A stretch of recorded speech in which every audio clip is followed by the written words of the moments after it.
किसी शहर में रेलवे स्टेशन पर एक भिखारी रहता था। वो वहां आने जाने वाले रेलगाड़ियों में बैठे यात्रियों से भीख मांगकर अपना पेट भरता था। एक दिन जब वह भीख मांग रहा था तभी सूट बूट पहनकर एक लंबा सा व्यक्ति उसे दिखा। उसने सोचा कि ये व्यक्ति बहुत अमीर लगता है, इससे भीख मांगने पर ये मुझे जरूर अच्छे पैसा देगा। वह उस लंबे व्यक्ति से भीख मांगने लगा। भिखारी को देखकर उस लंबे व्यक्ति ने कहा, तुम हमेशा मांगते ही रहते हो, क्या कभी किसी को कुछ देते हो? भिखारी बोला, साहब मैं तो भिखारी हूँ, हमेशा लोगों से मांगता ही रहता हूँ, मेरी इतनी औकात कहाँ किसी को कुछ मैं दे सकूँ। लंबा व्यक्ति बोला, जब किसी को कुछ दे नहीं सकते तो तुम्हें मांगने का भी कोई हक नहीं है। मैं एक व्यापारी हूँ और लेन देन में ही विश्वास रखता हूँ। अगर तुम्हारे पास मुझे कुछ देने के लिए हो तो तभी मैं तुम्हें बदले में कुछ दे सकता हूँ। इतना कहने के बाद वह लंबा व्यक्ति ट्रेन पर बैठकर चला गया। इधर भिखारी उसकी कही गई बात के बारे में सोचने लगा। उस लंबे व्यक्ति के द्वारा कही गई बात उस भिखारी के दिल में उतर गई। वह सोचने लगा कि शायद मुझे भीख में अधिक पैसा इसीलिए नहीं मिलते क्योंकि मैं उसके बदले में किसी को कुछ दे ही नहीं पाता। लेकिन मैं तो भिखारी हूँ, किसी को कुछ देने लायक भी नहीं हूँ। लेकिन कब तक मैं लोगों को बिना कुछ दिए मांगता रहूंगा। बहुत सोचने के बाद उस भिखारी ने निर्णय लिया कि जो भी व्यक्ति उसे भीख देगा उसके बदले में वह भी व्यक्ति को कुछ जरूर देगा। लेकिन अब उसके दिमाग में ये प्रश्न चल रहा था कि वह खुद भिखारी है तो भीख के बदले में वह दूसरों को क्या दे सकता था। इस बात को सोचते हुए 2-3 दिन हो गए लेकिन उसे अपने प्रश्न का कोई उत्तर नहीं मिला। चौथे दिन जब वह स्टेशन के पास बैठा हुआ था तभी उसकी नजर कुछ फूलों में पड़ी जो स्टेशन के आसपास पौधे खिल रहे थे। उसने सोचा, क्यों ना मैं लोगों को भीख के बदले कुछ फूल दे दिया करूं। उसको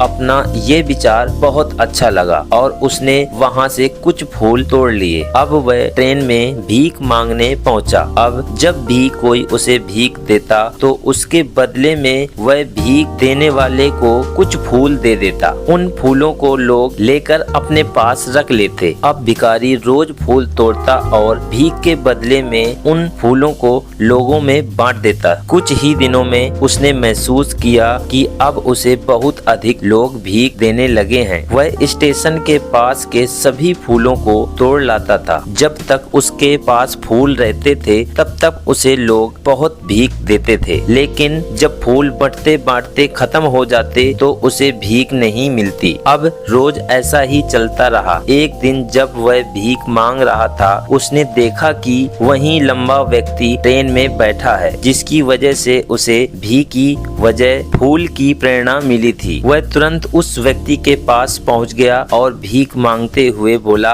आज मेरे पास आपको देने के लिए कुछ फूल हैं, आप मुझे भीख दीजिए तो बदले में मैं आपको कुछ फूल दूंगा। उस लंबे व्यक्ति ने भीख के रूप में कुछ पैसे दे दिए और भिखारी ने कुछ फूल उसे दे दिए। उस लंबे व्यक्ति को ये बात बहुत पसंद आई। वह बोला, वाह क्या बात है, आज तुम भी मेरी तरह एक व्यापारी बन गए हो। इतना कहकर फूल लेकर वह लंबा व्यक्ति अपने स्टेशन पर उतर गया। लेकिन उस लंबे व्यक्ति द्वारा कही गई बात को एक बार फिर से उस भिखारी के दिल में बात उतर गई। वह बार बार उस लंबे व्यक्ति द्वारा कही गई बात को बार बार सोचने लगा और बहुत खुश होने लगा। उसकी आंखें अब चमकने लगी। उसे लगने लगा कि अब उसके हाथ सफलता की वह चाबी लग गई है जिसके द्वारा वह अपने जीवन को बदल सकता है। वह तुरंत ट्रेन से नीचे उतरा और उत्साहित होकर बहुत तेज आवाज में ऊपर आसमान की तरफ देखकर बोला, मैं भिखारी नहीं हूँ, मैं तो एक व्यापारी हूँ, मैं भी अमीर बन सकता हूँ। लोगों ने उसे देखा तो सोचा कि शायद ये भिखारी पागल हो गया है और वह अगले दिन से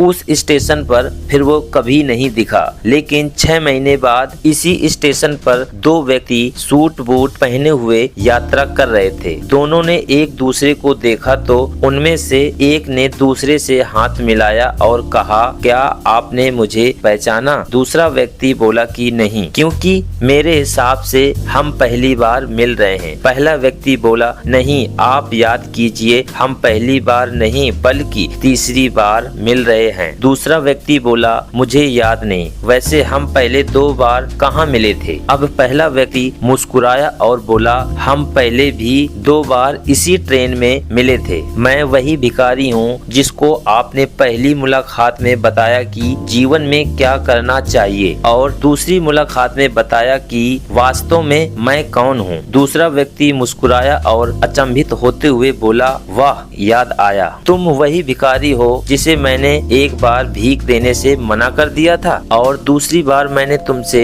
कुछ फूल खरीदे थे, लेकिन आज तुम ये सूट बूट में कहाँ जा रहे हो और आज कल क्या कर रहे हो। तब पहला व्यक्ति बोला, मैं वही भिखारी हूँ, लेकिन आज मैं फूलों का एक बड़ा व्यापारी बन गया हूँ और इसी व्यापार के काम से ही शहर जा रहा हूँ। कुछ देर रुकने के बाद वह फिर बोला, आपने मुझे पहले मुलाकात में प्राकृतिक का वह नियम बताया था जिसके अनुसार हमें तभी कुछ मिलता है जब हम कुछ देते हैं। लेन देन का ये नियम वास्तव में काम करता है। मैंने ये बहुत अच्छी तरह महसूस किया है, लेकिन मैं खुद को हमेशा एक भिखारी ही समझता रहा। इससे ऊपर उठकर मैंने कभी सोचा ही नहीं था और जब आपसे मेरी दूसरी मुलाकात हुई तब आपने मुझे बताया कि मैं एक व्यापारी बन चुका हूँ। अब मैं समझ चुका था कि मैं वास्तव में भिखारी नहीं बल्कि एक व्यापारी बन चुका हूँ। मैंने समझ लिया था कि लोग मुझे इतनी भीख क्यों दे रहे हैं, क्योंकि वे मुझे भीख नहीं दे रहे थे बल्कि उन फूलों का मूल्य चुका रहे थे, क्योंकि इससे सस्ते फूल कहाँ मिलते। मैं लोगों के नजरों में एक छोटा व्यापारी था, लेकिन मैं अपनी नजरों में एक भिखारी ही था। आपके बताने पर मुझे समझ आ गया कि मैं एक छोटा व्यापारी हूँ। मैंने ट्रेन में फूल बांटने से पैसा इकट्ठा किया और उससे